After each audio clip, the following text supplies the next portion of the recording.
თავარ მიზეზი აქვს შეკრების, რა თქმა უნდა, არის ის პოლიტიკა, რომელიც 1 ოქტომბრიდან ოქტომბრის შემდეგ საქართველოში გაბატონდა, ახალმა მთავრობამ მოიტანა ნაბიჯები გადადგა დიქტატურისაგან, საკმაოდ ბოლო ხანებში საკმაოდ დიდი ნაბიჯები, გუშინ მაგალითად დაიჭირეს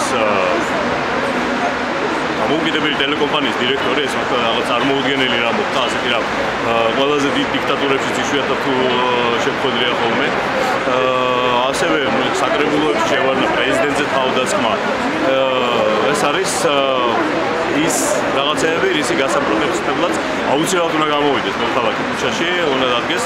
დღეს აქ გაერთიანება კეთდება 10-ზე მეტი არასამთავრობო ორგანიზაციის, რომელიც ამ ყველაფერს გააპროტესტებს და ეს ადგილი ალბათ სიმბოლურად არის შეერჩეული იმისათვის, რადგან ახლად ჩამოყალიბებად, ჯერ კიდევ ჩამოყალიბების პროცესში მყოფ დიქტატორს, რომელიც თავის ფაჟიდან გამოხედავს ხოლმე, სწორედ ეს ხიდი აღიზიანებს ყველაზე მეტად.